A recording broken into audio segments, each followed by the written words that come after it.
Bismillahirrahmanirrahim. Alhamdulillahirabbil alamin. Maliki yaumiddin. Na'budu wa iyyaka nasta'in. Ihdinas siratal mustaqim. Siratal ladzina an'amta 'alaihim ghairil maghdubi 'alaihim waladdallin. Amin. Baik Bapak Ibu, agenda berikutnya pada pagi hari ini bersama kita Pak Ustadz Yusuf telah hadir. Pagi ini beliau akan menyampaikan tema seputar sirah nabawiyah. Nah, untuk itu jadi salah satu kita bisa ambil manfaat ilmunya dari sini, kita bisa terapkan di kehidupan sehari-hari. Kepada Pak Ustadz, kita silakan. Untuk itu mari kita simak bersama. Tafadhol. Terima kasih Pak Haji. Bismillahirrahmanirrahim. Assalamualaikum warahmatullahi wabarakatuh. Alhamdulillahirabbil alamin wa bihi nasta'inu ala umuri dunya waddin. Wassalatu wassalamu ala asyrafil anbiya'i wal mursalin wa ala alihi wa ashabihi wa man tabi'ahum bi ihsanin ila yaumiddin, amma ba'd. Yang saya hormati para sesepuh, bini sepuh, para asatidz, bapak-bapak, hadirin wal hadirat yang dimuliakan Allah Subhanahu wa taala. Alhamdulillah, seperti biasa di Ahad pagi kita bermajelis ta'lim di masjid yang kita cintai ini setelah kita bersama-sama melaksanakan sholat subuh berjamaah. Mudah-mudahan rangkaian ibadah kita, aktivitas talabul ilmi kita mendapatkan pahala, hidayah dan rahmat dari Allah Subhanahu wa taala. Salawat dan salam juga kita persembahkan kepada baginda Rasulullah sallallahu alaihi wasallam. Semoga kita semuanya senantiasa menjadi umatnya yang istiqomah, menghidupkan sunnah-sunnahnya, mengajak anak-anak kita, mengajak keluarga kita, mengajak sahabat-sahabat kita untuk selalu berpegang teguh kepada ajaran Allah dan sunnah Rasulullah sallallahu alaihi wasallam. Bapak dan Ibu yang dirahmati Allah, sebenarnya hari ini jadwalnya guru kita Ustaz Lukman, tapi kebetulan saya juga tanggal 16 nggak bisa. Ustaz Lukman hari ini juga sedang ada di Makassar, jadi tukaran jadwal. Itu yang pertama. Yang kedua, untuk kajian subuh ada perubahan karena Ustaz Azhar sudah menyatakan untuk sementara tidak bisa mengisi kajian subuh sampai beberapa waktu ke depan, sehingga jadwal kajiannya akan diganti oleh Ustaz Abudian. Dan kami sudah bersepakat bahwa untuk kajian sirah nabawiyah dan yang terkait dengannya akan diteruskan oleh saya sendiri, dan kajian tafsirnya akan diteruskan oleh Ustaz Abudian. Mudah-mudahan ini bisa tetap menghidupkan kebiasaan kita di masjid ini untuk terus bermajelis ta'lim di Ahad pagi. Dan untuk sirah nabawiyah ini, karena Ustaz Azhar guru kita sudah berpanjang lebar menjelaskan kepada kita tentang kehidupan Rasulullah dari sejak beliau lahir sampai beliau meninggal dunia, juga beberapa sirah para sahabat, maka saya berinisiatif untuk kita bersama-sama belajar satu kitab yang ditulis oleh Imam At-Tirmizi yang dikenal dengan kitab Asy-Syama'il Al-Muhammadiyah. Kitab ini juga bercerita tentang karakternya Rasulullah SAW, bagaimana sosok fisik beliau, bagaimana rambut beliau, bagaimana tinggi badan beliau, bagaimana akhlak beliau, dan seterusnya. Jadi ini banyak berbicara tentang kepribadian Rasulullah SAW. Nah, buku ini ditulis oleh Imam At-Tirmizi yang nama lengkapnya Al-Hafiz Abu Isa Muhammad bin Isa bin Saurah bin Musa bin Ad-Dahhak As-Sulami At-Tirmizi. Beliau dikenal dengan Imam At-Tirmizi karena beliau lahir di kota Tirmiz di Uzbekistan. Ini satu kota kelahiran dengan Imam Al-Bukhari, juga masih satu wilayah dengan Imam Muslim. Makanya Uzbekistan itu dikenal dengan negeri para imam. Karena di sana banyak sekali ulama-ulama besar yang sudah terlahir, termasuk di dalamnya ada Ibnu Sina, ada Al-Jabbar, kemudian Abu Musa Al-Maturidi, ahli ilmu kalam. Beliau juga berasal dari Kazakhstan, Uzbekistan. Mungkin Pak Haji sudah pernah ke sana ya Pak Haji? Uzbek. Jadi beliau yang tahu betul kondisi di sana. Nah, itu adalah dikenal dengan negeri para imam. Jadi kalau Uzbek itu sebenarnya banyak terlahir ulama-ulama besar dari sana. Yang paling tersohor adalah Imam Bukhari, Imam Al-Bukhari, Imam Muslim, kemudian Imam At-Tirmizi, semua ahli hadis. Ada Al-Maturidi, ilmu kalam, kemudian Al-Arabi, ilmu filsafat yang dikatakan oleh para ulama filsafat bahwa dia adalah guru kedua filsafat setelah Aristoteles. Jadi artinya negeri ini memang kaya dengan ulama-ulama yang memiliki ilmu yang luar biasa. Beliau usianya 70 tahun, meninggal di tahun 892 Masehi. Beda 10 tahun usianya dengan Imam Al-Bukhari. Imam Al-Bukhari terlahir di 810 Masehi, beliau lahir di 822 Masehi. Sehingga beliau masih sempat belajar ilmu hadis langsung kepada Imam Al-Bukhari dan Imam Muslim. Imam At-Tirmizi ini menulis banyak buku, Pak. Salah satu yang diantaranya yang paling terkenal adalah Al-Jami' As-Sahih yang biasa kita kenal dengan Sunan At-Tirmizi. Kalau dulu ada istilah kutubus sittah, ada rujukan hadis, ada 6 kitab rujukan hadis. Salah satu diantaranya itu adalah kitab hadis yang ditulis oleh Imam At-Tirmizi. Jadi ini beliau memang ulama yang luar biasa, yang memiliki kekayaan ilmu yang luar biasa, baik ilmu fikih ataupun ilmu hadis. Dan beliau lebih dikenal dengan ilmu hadisnya. Bapak dan Ibu yang dirahmati Allah Subhanahu wa taala, kitab Asy-Syama'il Al-Muhammadiyah ini memiliki 56 bab. Nah, di situ kita akan pelajari nanti bagaimana gambaran fisik Rasulullah, diperkertinya, barang-barang yang dipakai, perilaku keseharian dan ibadahnya, serta bagaimana akhir hidup Nabi dan bagaimana ketika kita bermimpi bertemu dengan Rasulullah SAW. Itu semua ada di dalam kitab Asy-Syama'il Al-Muhammadiyah. Bapak dan Ibu yang dirahmati Allah Subhanahu wa taala, kitab ini juga didasarkan oleh riwayatan hadis-hadis yang juga memaparkan sanad hadisnya, rentetan hadisnya sampai kemudian diterima oleh Imam At-Tirmizi dan lengkap dengan asbabul wurudnya, penyebab kenapa hadis itu disampaikan oleh Rasulullah SAW. Dalam buku ini tidak semua aqwalun Nabi, tidak semua perkataan Rasulullah. Ada beberapa perkataan sahabat yang menceritakan bagaimana kondisi fisik dan akhlak Rasulullah SAW. Bapak dan Ibu yang dirahmati Allah Subhanahu wa taala,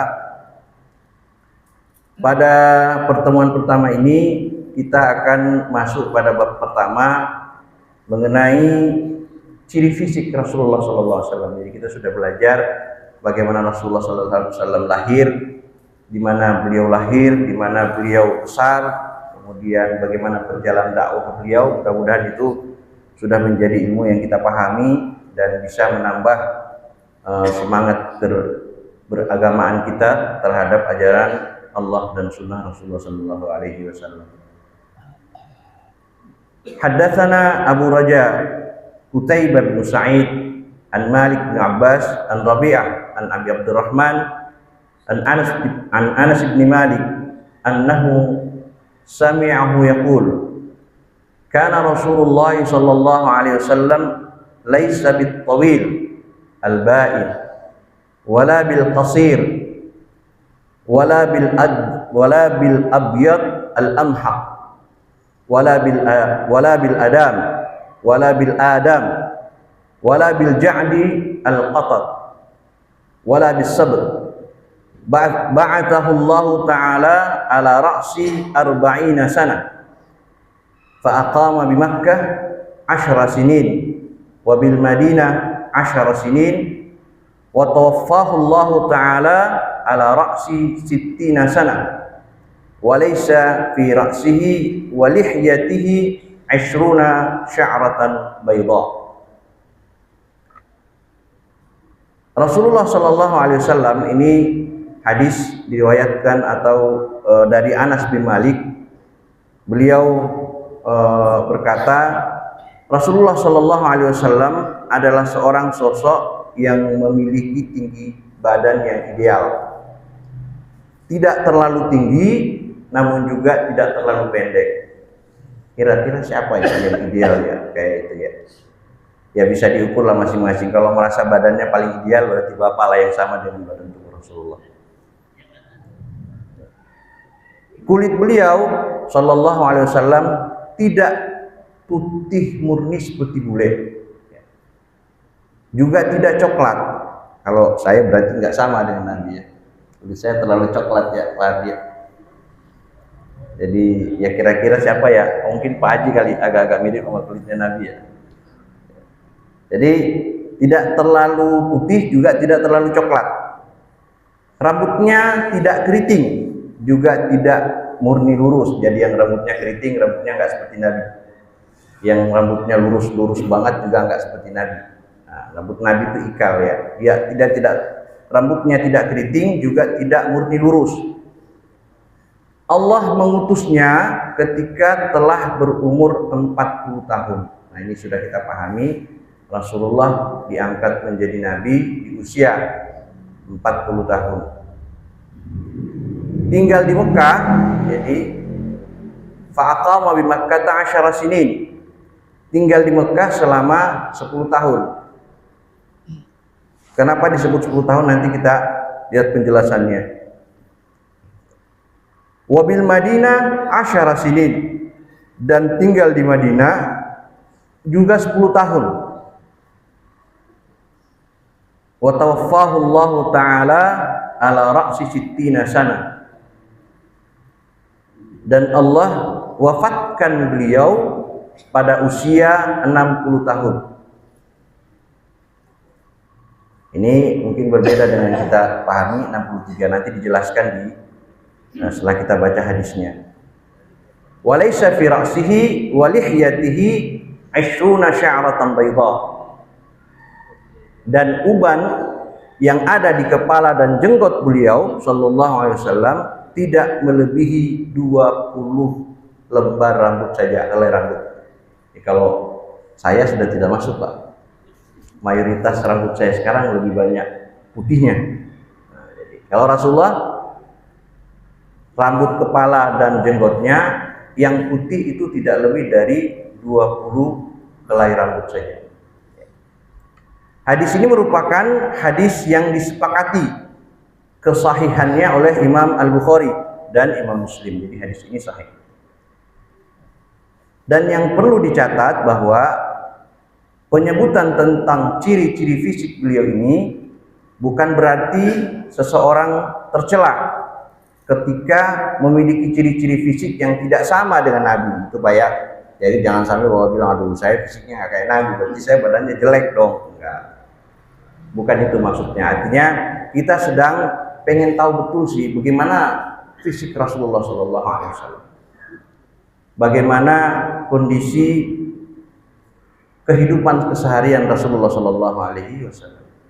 Jadi kalau ada yang kemudian tidak sama dengan ciri-ciri fisik yang dimiliki Rasulullah, itu bukan berarti celaan, bukan berarti hinaan. Ketika menyebutkan hadis-hadis ini, para sahabat dan ulama ingin menyampaikan kepada umat akan kesempurnaan diri Rasulullah Shallallahu Alaihi Wasallam.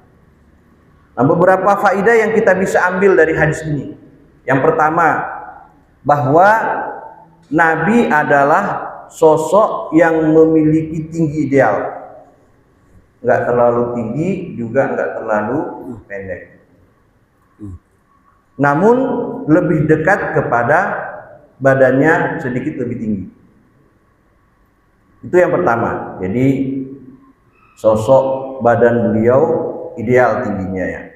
Yang kedua, warna kulit beliau Shallallahu Alaihi Wasallam adalah putih kemerah-merahan sebagaimana disimpulkan oleh para ulama setelah mengumpulkan lafaz-lafaz hadis yang berkaitan dengan warna kulit Rasulullah sallallahu alaihi wasallam. Walaupun ada beberapa riwayat lain yang mengibaratkan dengan kata yang berbeda. Tapi ulama bersepakat bahwa kulit Rasulullah sallallahu alaihi wasallam adalah putih kemerah-merahan. Yang ketiga, rambut beliau tidak keriting dan juga tidak lurus 100%. Namun rambutnya tengah-tengah di antara keduanya. Kalau mungkin kita kenal ikalnya, bergelombang ya. Kemudian ciri rambut Nabi yang lain itu sampai pundak, Pak. Sampai pundak. Ya kalau ada yang mengikuti ya silahkan aja, Pak. Cuma kalau masuk kantor diomelin ya bukan salah saya, Bapak. Bilang aja saya ikut rambut Rasulullah. Jadi rambutnya ikal bergelombang. Yang keempat, bahwa beliau diutus setelah mencapai umur 40 tahun. Jadi Rasulullah diutus menjadi nabi itu pada usia 40 tahun. Jika kita perhatikan lebih lanjut bahwa Al-Quran itu turun kepada beliau di bulan Ramadan. Nah, ini sedikit ada kajian dari para ulama. Dan beliau dilahirkan pada bulan Rabiul Awal. Jika demikian, seharusnya saat menjadi nabi, beliau berumur 39 tahun 6 bulan. Atau 40 tahun 6 bulan. Karena antara Ramadan dan Rabiul Awal terpaut 6 bulan. Jadi kajiannya bahwa kalau memang Rasulullah diutus menjadi nabi di bulan Ramadan, berarti saat itu usia Nabi masih 39 tahun lebih 6 bulan. Nah, bisa jadi ini pembulatan dari para ulama sehingga hanya menyebut angka 40 tahun. Tapi kemudian beliau menjelaskan bahwa dalam mengkompromikan hal ini, sebagian ulama berkata bahwa Nabi Shallallahu Alaihi Wasallam telah diangkat menjadi nabi pada bulan Rabiul Awal. Ini kajian ulama. Ada yang mengatakan bahwa Nabi sudah diangkat menjadi nabi itu pada bulan Rabiul Awal. Namun saat itu belum diturunkan Al-Quran kepadanya. Apa yang datang kepada Rasulullah SAW? Wahyu saat itu hanya berupa mimpi yang nyata. Jadi mimpinya para nabi itu mimpi ru'yatus shadiq, mimpi yang benar. Jadi saat itu Rasulullah lebih banyak bermimpi, dan mimpi itu adalah mimpi-mimpi yang nyata yang Allah datangkan kepada Rasulullah. Ketika melihat mimpi di malam harinya, keesokan harinya mimpi itu menjadi kenyataan. Begitu seterusnya selama 6 bulan hingga diturunkan wahyu pertama di Gua Hira. Sehingga tidak salah jika dikatakan bahwa beliau menjadi nabi ketika umur beliau 40 tahun, karena mimpi merupakan salah satu dari bagian kenabian, sebagaimana Rasulullah SAW bersabda, ru'yal mu'min juz'un min sittatin wa arba'ina juz'an minan nubuwah. Mimpi seorang mukmin merupakan salah satu dari 46 sifat kenabian.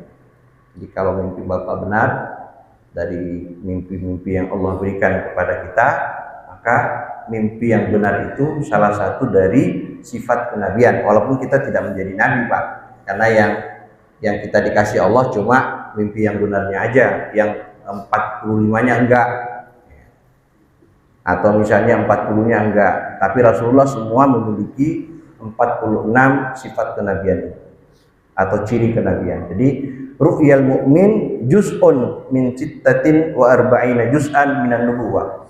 Mimpi seorang mukmin merupakan salah satu dari 46 ciri-ciri kenabian. Selanjutnya yang kelima, beliau tinggal di Mekah selama 10 tahun. Tadi di hadisnya disebutkan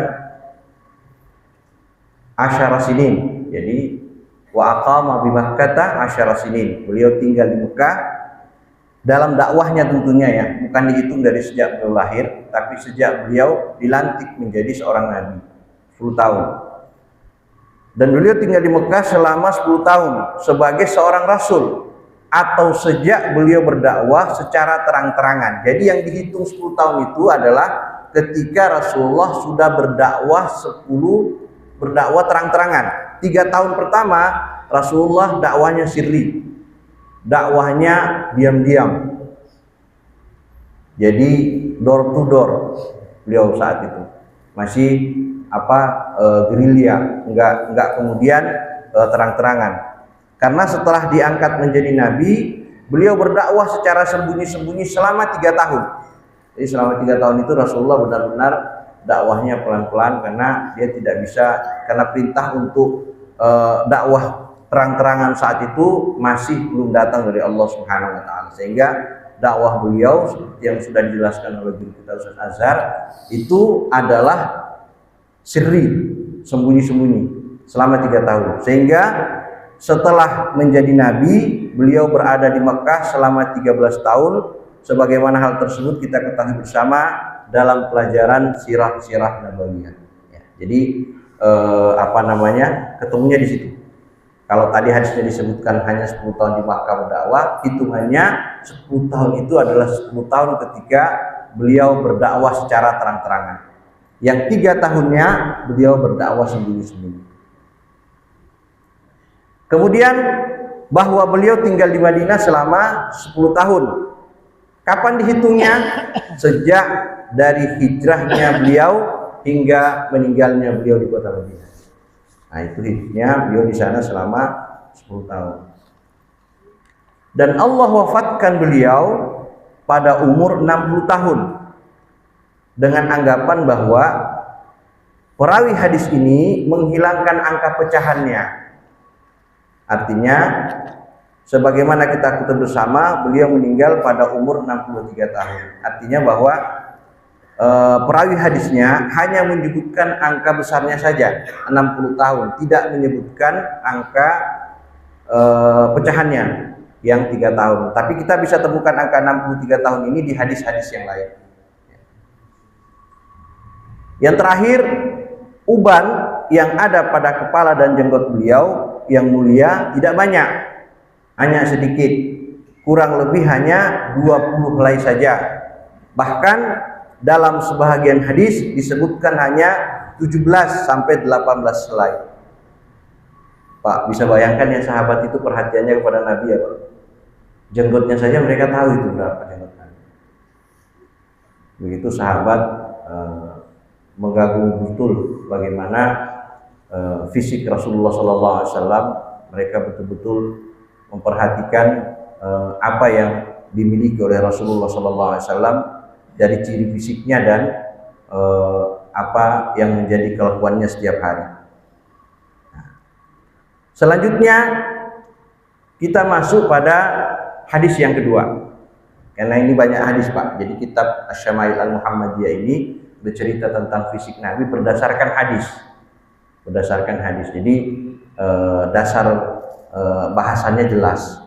Jadi kita nggak kemudian kemana-mana arahnya, karena sanad hadisnya juga jelas. Hadis yang kedua hampir sama dengan hadis yang pertama, bahwa haddatsana Humaid ibnu Mas'ad al-Basri qala haddatsana Abdul Wahhab al-Thaqafi an Anas bin Malik qala kana Rasulullah sallallahu alaihi wasallam rab'atan laysa bil-tawil wala bil-qasir hasanal jism wa kana sya'ruhu laysa bija'din wala sabtin asmaral laun idza masya yatakaffa. Rasulullah sallallahu alaihi wasallam, kata Anas bin Malik berkata, Rasulullah sallallahu alaihi wasallam bersabda, Rasulullah sallallahu alaihi wasallam adalah seorang yang memiliki tinggi yang ideal, tidak terlalu tinggi juga tidak terlalu pendek, memiliki tubuh yang optimal. Rambut beliau Sallallahu Alaihi Wasallam tidak keriting juga tidak lurus, jadi hampir sama dengan hadis yang di awal.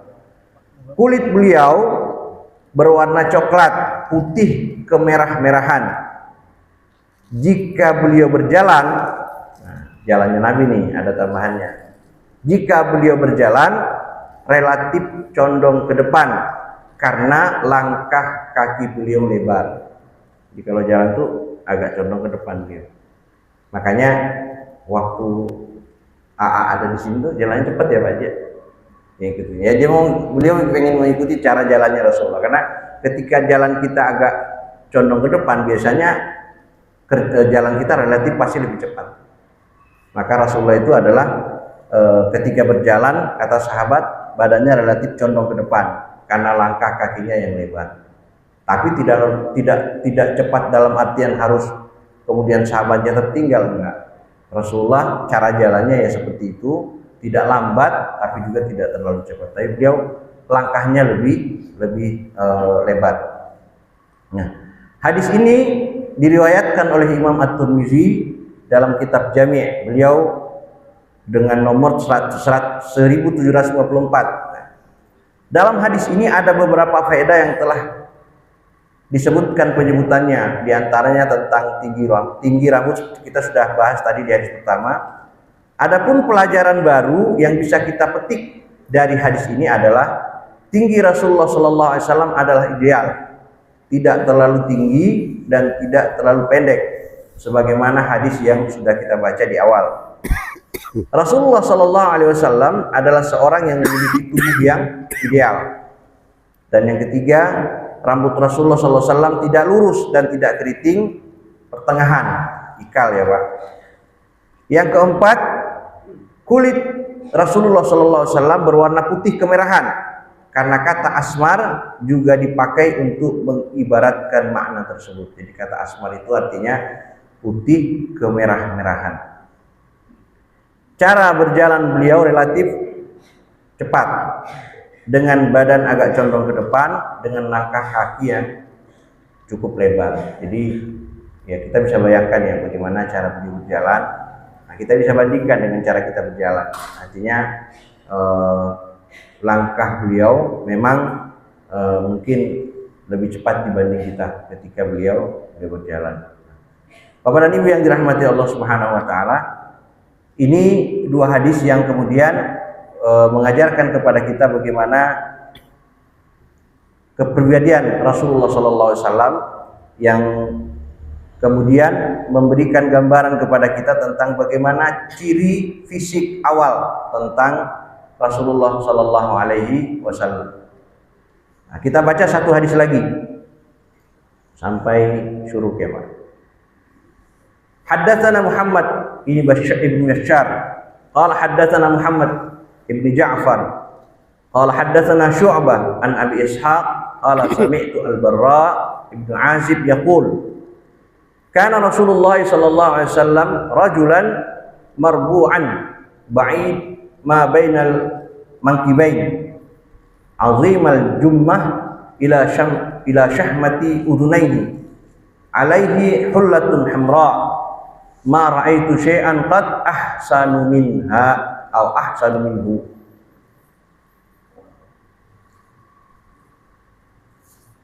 Imam At-Tirmizi rahimahullah membawakan hadis ini lengkap dengan jalur periwayatannya. Rasulullah SAW adalah seorang yang memiliki tinggi ideal, memiliki dada yang bidang dengan pundak yang saling berjauhan. Jadi dada Nabi itu nggak gini Pak, dadanya begini. Ya siapa yang sama ya tinggal nebak-nebak ayo, oh dada saya mirip kayak Nabi ya. Jadi memiliki dada yang bidang, dadanya bidang Rasulullah, pundaknya jadi beliau nggak posisinya tegap. Ya. Bidang dan pundak yang saling berjauhan. Ini udah ada gambaran nggak sih fisik Nabi ya Pak? Sudah mulai kita membayangkan ya mana fisik Rasulullah SAW. Gagah banget Nabi kita itu. Sebagian besar rambut beliau panjangnya hingga daun telinga. Sebagian besar hingga daun telinga. Ada yang mengatakan sampai ke pundak. Jadi kalau rambut Nabi sampai daun telinga berarti sampai sini. Ada yang mengatakan hadis yang lain sampai ke pundak. Saat itu beliau Shallallahu Alaihi Wasallam memakai pakaian dari Yaman yang berwarna merah. Jadi Nabi juga pernah menggunakan warna lain. Jadi kalau hari ini orang-orang Arab menciri khasnya dengan pakaian putih, ya itu sudah menjadi sebuah kebiasaan. Saya kemarin dikirimin video sama teman Pak. Kirimin video orang pakaian Arab lengkap dengan serbuannya di diskotik joget-joget. Terus nanya, ini di mana Ustaz? Waduh, saya bilang ente kalau Anda tanya di mana, saya kan nggak tahu itu diskotiknya di mana. Tapi kalau lihat pakaiannya, ya itu di daerah Saudi. Cuma saya bilang gini, itu pakaian yang dipakai itu bukan pakaian kesolehan. Karena dulu ketika Rasulullah masih hidup, Abu Jahal, Abu Lahab, dan musuh-musuh Nabi juga pakaiannya sama kayak gitu. Jadi jangan dianggap orang-orang Arab yang berpakaian seperti apa yang kita saksikan, mereka berpakaian putih panjang terus mereka kemudian ketika di dalam diskotik mereka membuka, tidak, itu pakaian mereka sehari-hari Pak. Sama seperti kita hari ini pakai kaos kemana-mana, pakai celana training kemana-mana, pakai celana jeans kemana-mana, pakai celana kain, itu sama sebenarnya. Cuma memang karena kondisi geografisnya yang kemudian menyebabkan mereka menggunakan pakaian seperti itu. Contoh serban. Serban itu tidak digunakan sekedar untuk menutup kepala bagi mereka. Dulu ketika orang-orang Arab itu melakukan perjalanan jauh, apalagi pedagang ke negeri Syam, ke Yaman, itu kan mereka melalui padang pasir yang luar biasa. Dan padang pasir itu kalau datang badai, itu pasti mereka kelimpungan. Nah caranya mereka harus pakai pakaian yang bisa menutupi wajah mereka. Makanya mereka pakai serban. Nah kalaupun hari ini ternyata serban itu bagian dari apa yang kita pakai sholat, karena Rasulullah menggunakan itu. Jadi kita mengikuti Rasulullah sebenarnya, bukan mengikuti orang Arabnya. Nah itu harus kita pahami ya Pak. Jadi nanti pada saat melihat hal-hal begitu, loh kok itu orang Arab pakai serban, pakai baju, joget-joget terus, ya itu pakaian mereka sehari-hari. Itu tadi saya bilang Abu Jahal, Abu Lahab juga pakai itu zaman dulu. Nah tapi kenapa kemudian kita membawa serban ke masjid sholat, pakai peci kita ke masjid? Karena Rasulullah melakukan itu. Jadi ittiba'nya kita kepada Rasulullah, bukan ittiba'nya kita kepada orang Arab.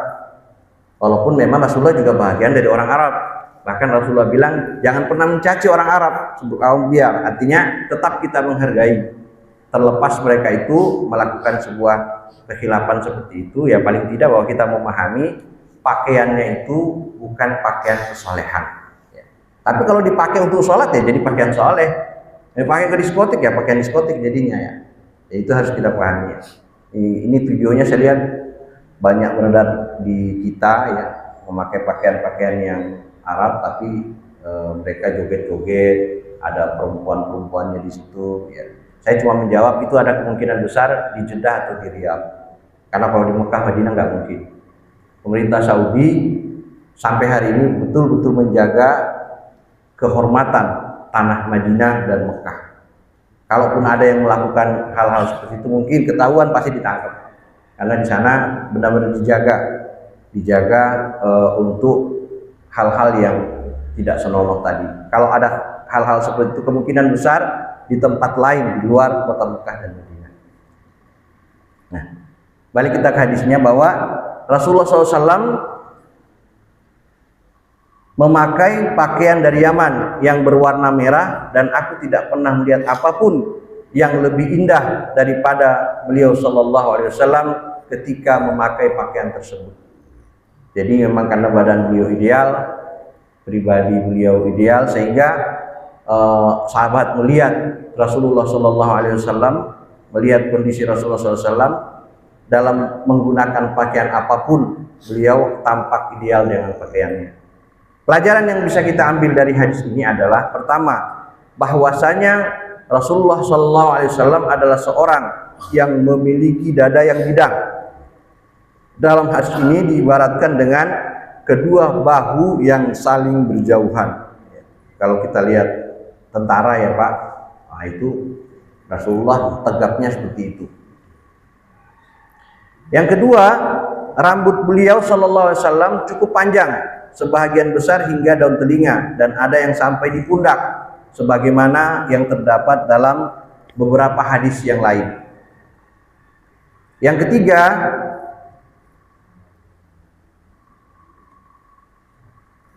beliau Shallallahu Alaihi Wasallam pernah memakai pakaian hullah. Jadi pakaian hullah itu pakaian orang Yaman yang berwarna merah. Memakai pakaian yang berwarna merah ini enggak menyinggung siapa-siapa nih Pak ya. Ini kebetulan Rasulullah menggunakan pakaian merah, jadi tidak ke satu kelompok ya. Rasulullah memakai pakaian merah berwarna merupakan salah satu hal yang diperbincangkan oleh para ulama. Ada perbedaan pendapat pada permasalahan ini. Dalam Fathul Bari disebutkan hingga ada 8 pendapat. Sebagian ulama yang berpendapat bolehnya memakai pakaian berwarna merah berdalil dengan hadis ini.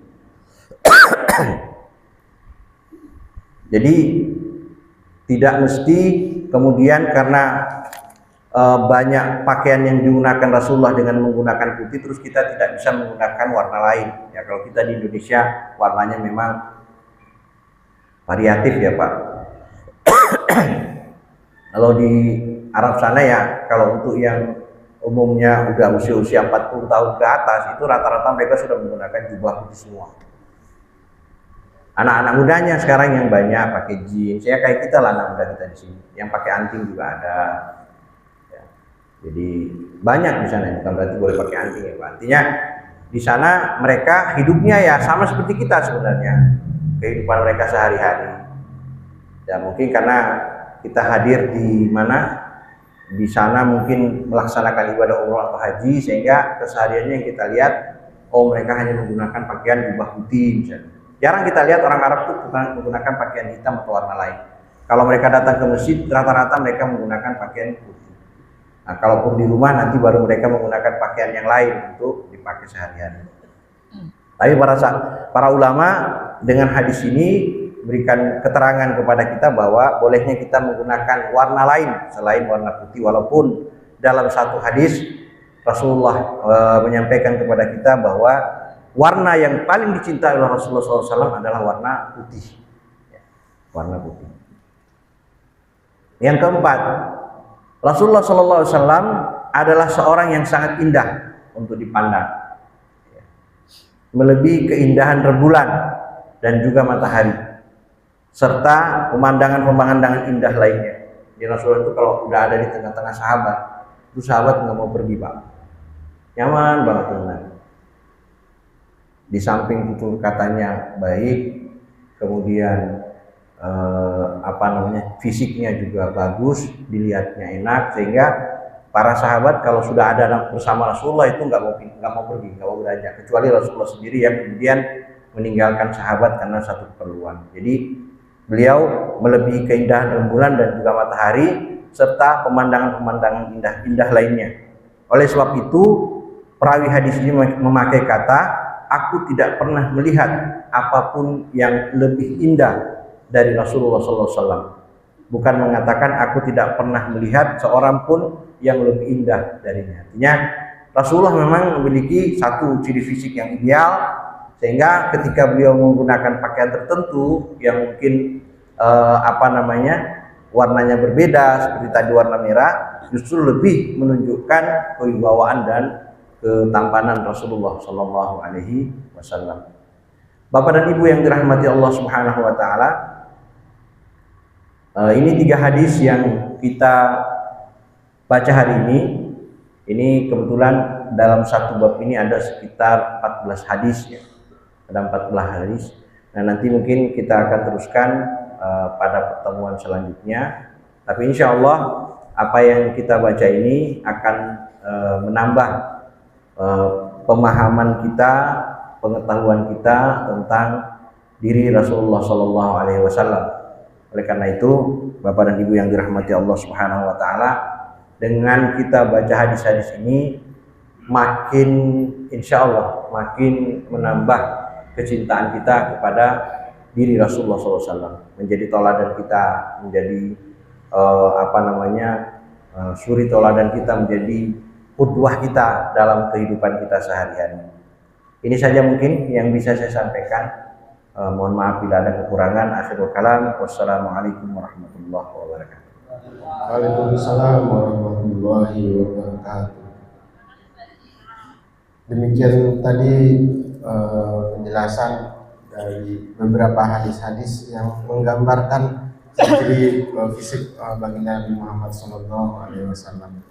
Sebutkan bahwa antara lain rambut tidak terlalu panjang dan tidak terlalu pendek. Jadi Bapak Ibu sebagai tambahan juga bahwa Nabi itu memang memiliki kondisi fisik, ketampanan dan keindahan yang sangat luar biasa. Jadi kalau kita mau tahu sebenarnya ya sebagai tambahan juga, Nabi itu sebenarnya jauh lebih gagah dari Nabi Yusuf ya Pak ya, Nabi Muhammad itu. Mungkin ada Bapak Ibu yang mau bertanya atau ada yang kurang jelas atau ada hal yang lain. Oh ya boleh Pak. Oh, siap.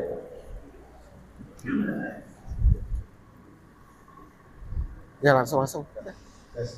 Langsung. Assalamualaikum warahmatullahi wabarakatuh. Ya, ini aja. Hah? Assalamualaikum warahmatullahi wabarakatuh. Waalaikumsalam.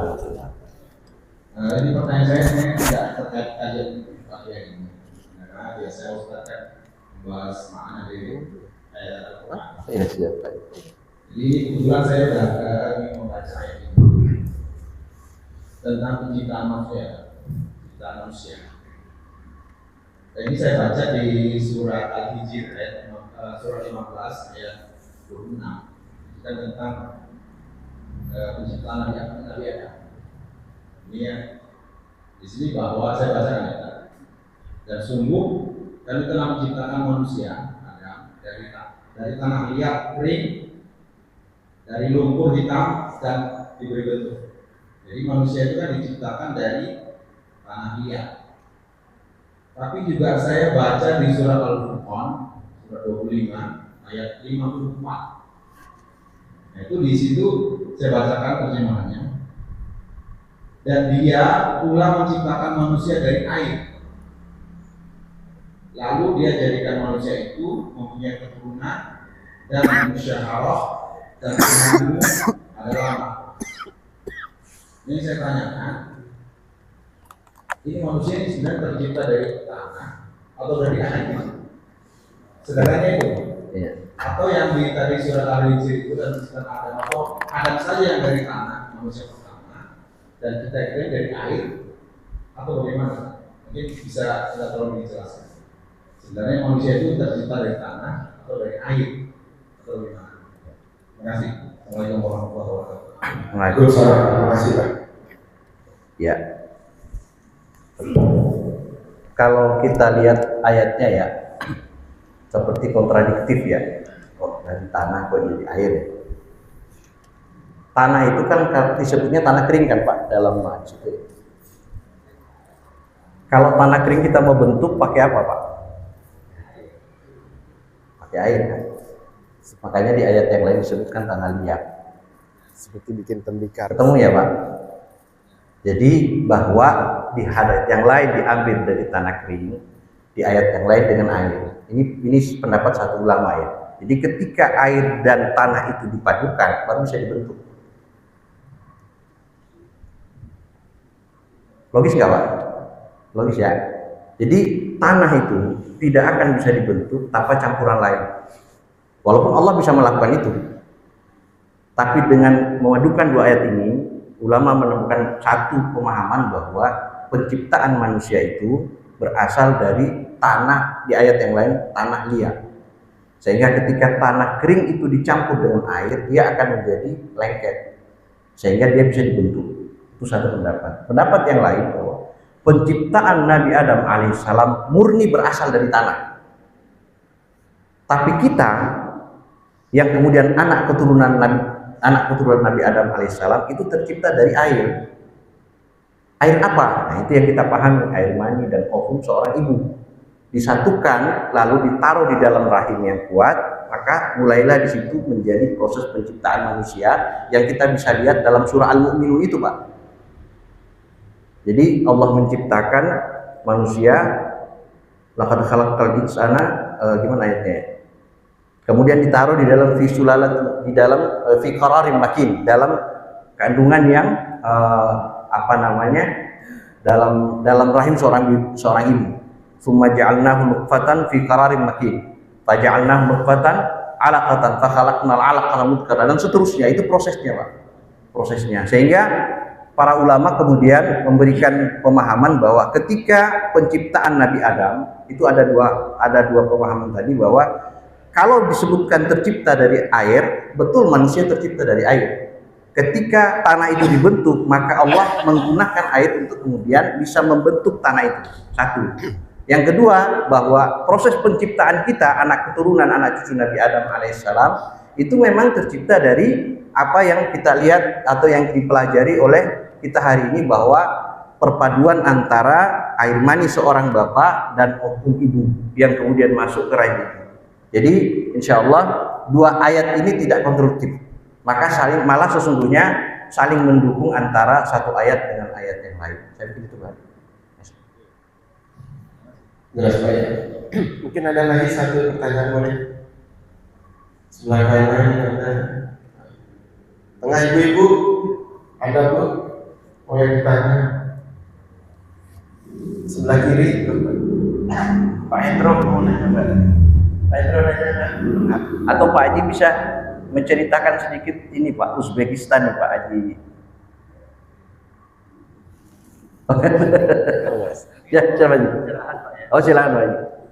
Oh ya. Jadi pernah saya baca juga bahwa warna yang paling tidak disukai Rasulullah itu adalah warna kuning dan warna merah. Ya. Karena merah itu melambangkan jin, kuning itu Yahudi atau dulu ya, saya kurang paham. Ini mau pencerahan aja. Tadi kan Rasulullah memakai warna merah ya. Itu apa? Turbannya saja atau selendang atau apanya gitu, atau semuanya merah begitu, Pak? Ya. Karena di hadis itu ada kontradiksi berarti gitu. Ya, baik. Ya, makasih, Pak. Memang ada hadis yang menyebutkan bahwa Nabi tidak menyukai ya warna kuning dan warna merah, tapi yang hadis yang lain hanya menyebutkan warna kuning saja. Nah, tidak menyukai itu berarti tidak memakai, Pak. Bukan berarti tidak memakai ya. Tidak menyukai bukan berarti tidak memakai. Sama seperti ini saya bilang. Ketika Rasulullah tidak makan makanan yang contoh biawak ya. Biawak itu kan sebenarnya saya nggak tahu biawak yang mana yang dimaksud nih. Ada yang mengatakan biawak yang ada di padang pasir gitu. Apakah biawak yang seperti kita ini, saya nggak tahu. Saya kajian itu belum, saya pernah baca, tapi yang disebutkan itu biawak yang ada di padang pasir. Nabi membolehkan makan biawak.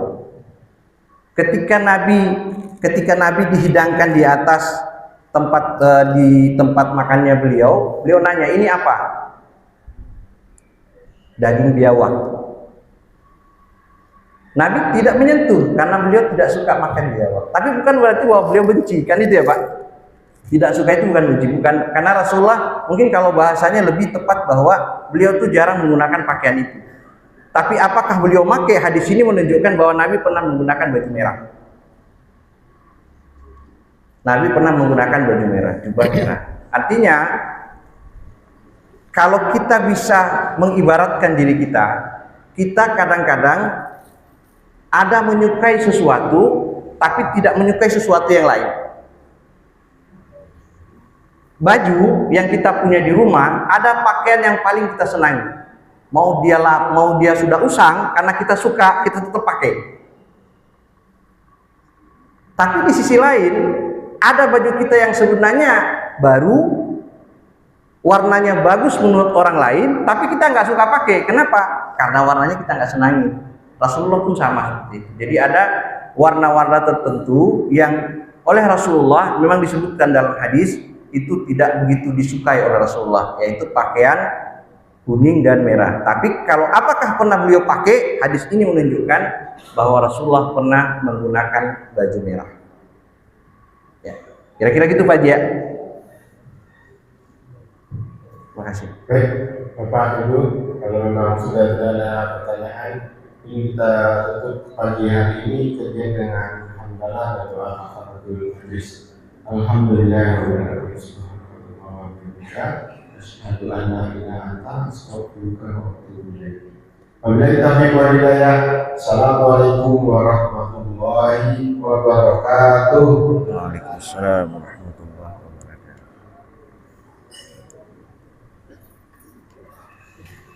Sama-sama Pak Haji, sehat Pak Haji. Ngopi dulu Pak Haji. Sehat Pak. Lancar semua. Pak Haji sehat Pak Haji. Yang merah itu.